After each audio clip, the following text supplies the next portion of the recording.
마태복음 21장 23절에서 32절까지의 말씀입니다. 예수께서 성전에 들어가 가르치실세 대제사장들과 백성의 장로들이 나와 네가 무슨 권위로 이런 일을 하느냐? 또 누가 이 권위를 주었느냐? 나도 한 말을 너에게 물으리니 너희가 대답하면 나도 무슨 권위로 이런 일을 하는지 이르리라. 요한의 세례가 어디로부터 왔느냐? 하늘로부터냐 사람으로부터냐? 그들이 서로 의논하여 이르되 만일 하늘로부터라 하면 어찌하여 그를 믿지 아니하였느냐 할 것이요.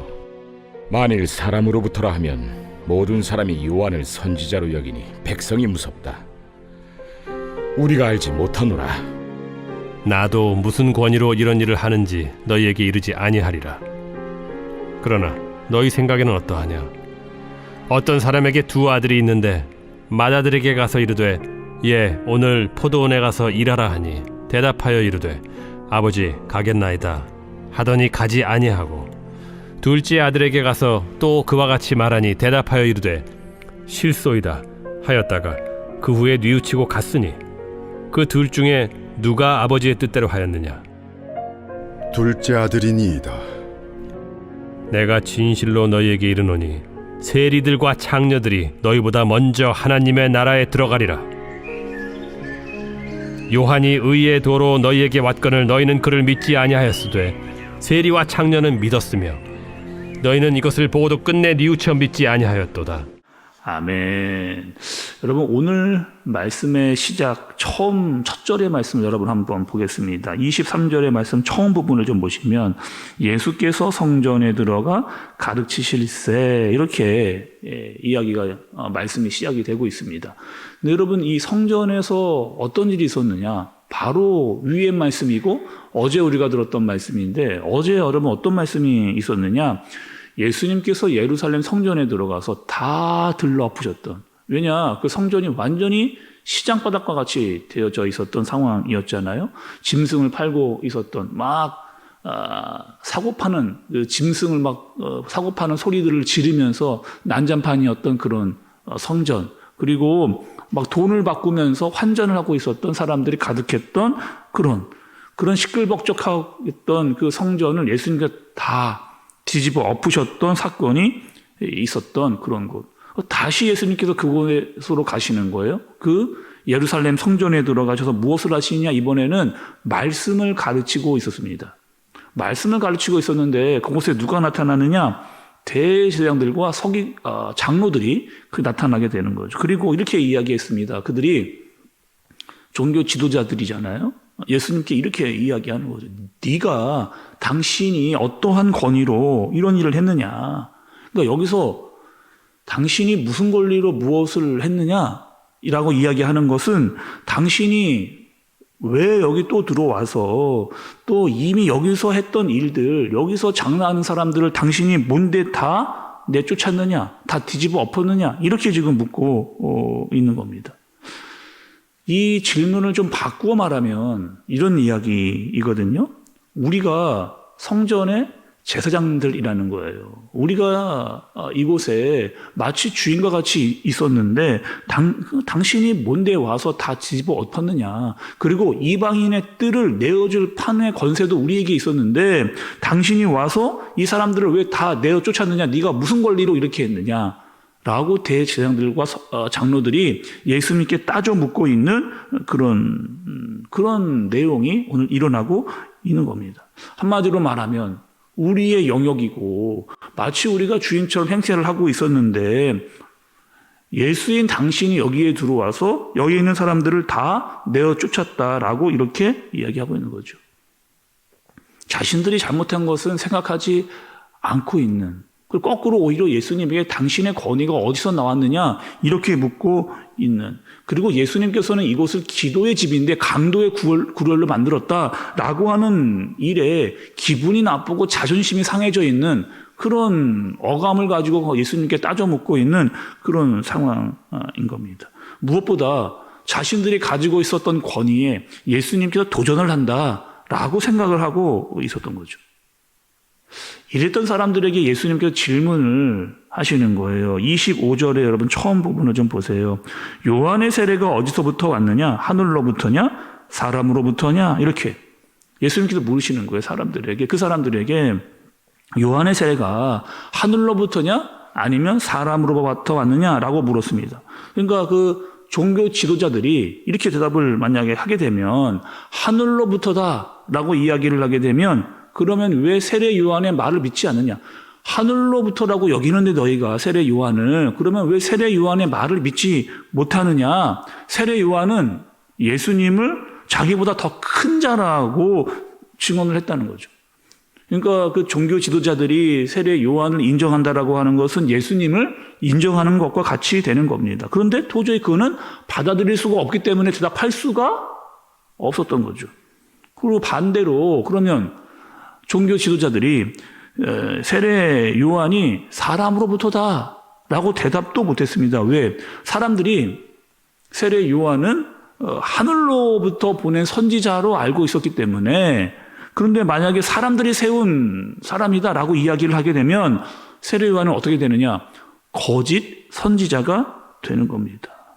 그렇게 또 이야기하게 되면 이 종교 지도자들은 사람들에게 돌 맞을 일을 생기기 때문에 백성들이 이것을 들고 일어날 수 있었던 상황이기 때문에 이렇게 대답도 못하고 저렇게 대답도 못하게 되어지는 그런 처지가 되는 거죠. 그러니까 어떻게 대답하면 우리는 알지 못하겠다라고 이야기를 하면서 발을 빼고 있는 그런 좀 상황입니다. 그러시면서 예수님께서 비유 하나를 이야기를 해주시는 거예요. 한 아버지가 있었습니다. 아버지에게 두 아들이 있었거든요. 그리고 아버지가 첫째 아들에게 이렇게 이야기를 했습니다. 포도원에 가서 좀 일 좀 해라. 이렇게 얘기를 했어요. 맏아들에게. 근데 맏아들이 가겠습니다. 라고 하고 안 가는 거예요. 둘째 아들은 어떻게 했느냐? 가라고 이야기했습니다. 근데 싫다고. 아니 아버지가 가라고 했는데 싫다고 했어요. 그런데 둘째 아들이 가만히 생각해 보니까 가야 될 것 같은 거예요. 아버지가 이야기했으니까 그래도 가야지 하고 해서 그 마음을 고쳐먹고 포도원으로 가서 일을 하게 되는 거죠. 그리고 아버지가 그럼 누가 아버지의 뜻대로 행한 것이냐? 가겠다라고 하고 안 간 맏아들이 순종한 것이냐? 아니면 안 가겠다라고 했지만 결국에 간 아들이 순종한 것이냐? 따지고 보면 여러분 어떤 아들이 순종을 한 거예요? 둘째 아들이 순종을 한 거죠. 예수님께서 이렇게 이야기를 하시는 겁니다. 31절 여러분 중반부를 좀 보세요. 31절의 중반부 예수께서 그들에게 이르시되 내가 진실로 너희에게 이르노니 세리들과 창녀들이 너희보다 먼저 하나님의 나라에 들어가리라 이렇게 이야기를 하십니다. 여러분 이 이야기를 왜 갑자기 하시는 거예요? 의미가 있고 의도가 있거든요. 예수님께서 이야기를 해주시는 겁니다. 좀 전에 이야기했던 그 비유에서 큰아들, 여러분 큰아들은 누구예요? 예수님께서 그것을 이야기해 주시려고 하는 거거든요. 큰아들은 누구느냐? 대제사장들과 장로들이라는 거죠. 그리고 작은 아들은 누구냐? 그들이 죄인으로 여겼던 세리와 창녀들이라는 겁니다. 그러니까 대제사장들과 장로들은 누구보다 하나님을 잘 믿는다라고 스스로 자기들이 그렇게 생각을 했어요. 또 하나님의 말씀도 잘 듣겠습니다라고 잘 지키는 것처럼 행동을 했습니다. 그러나 겉모습만 한다라고 이야기를 하면서 전혀 순종하지 않았던 그 사람을 큰 아들에 빗대어서 예수님께서 이야기를 하시는 거죠. 그들은 대제사장이요 장로들이다 이렇게 비유로 이야기를 하시는 겁니다. 반대로 여러분 둘째 아들은 누구예요? 둘째 아들은요 처음에 싫다고 안 가겠다고 이야기를 했습니다. 그런데 뉘우치는 거죠. 가야 될 것 같은 거예요. 가지 않으면 안 될 것 같은 거예요. 아버지가 이야기를 했으니 그래도 가야지 해서 포도원에 갔던 그 둘째 아들 누구예요 여러분? 죄인이라고 불렸던 세리와 창녀들입니다. 원래 하나님의 뜻을 따라 살기를 거부했던 사람들, 그러나 그들이요 말씀을 듣고 돌이키고 회개해서 하나님의 나라의 백성이 된 사람들을 이야기하고 있는 겁니다. 특별히 30절에 보면 둘째 아들이 뉘우치고 갔다는 거예요. 30절의 말씀을 보면 둘째 아들은 뉘우치고 갔다. 여기서의 뉘우침이 여러분 뭐예요? 회개입니다.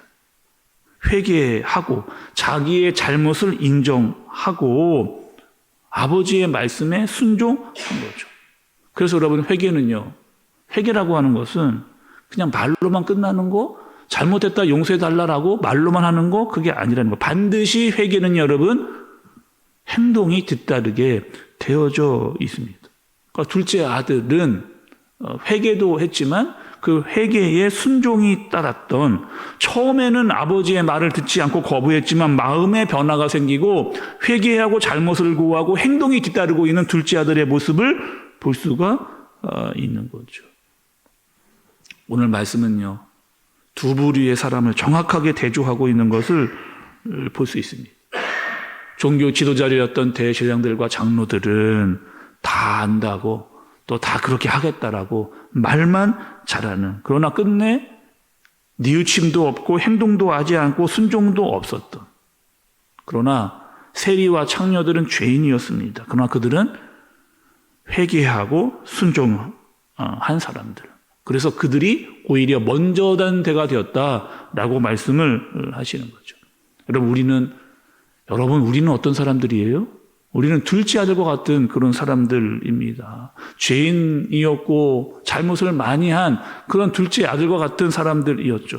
하나님께 불순종한 사람들이었고, 그러나 하나님의 말씀을 듣고 내가 죄인임을 깨닫게 되어진 사람들, 그리고 하나님께 용서를 구하고 진정한 회개가 있었던 사람들, 은혜를 받았고 은혜를 알고만 있지 않고 하나님의 말씀에 순종을 하는 그런 사람들이 된, 그러니 우리는 어떻게 반응해야 돼요?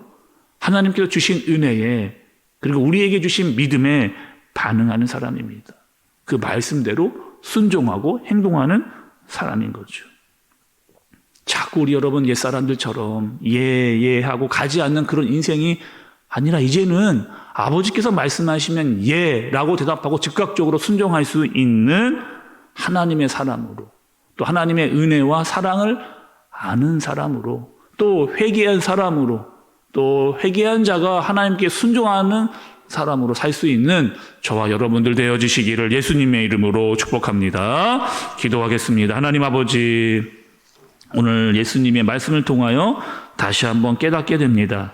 알고 있으면서 예 대답만 하고 있지만은 않고 있는지, 아니면 하나님의 말씀에 받은 대로 믿음의 또 은혜에 반응하며 살고 있는지 자신을 돌아보게 하여 주옵소서. 그리고 하나님의 사람으로 순종하는 하나님의 사람들로 살아가도록 주님 인도하여 주옵소서. 예수님의 이름으로 기도드리옵나이다. 아멘.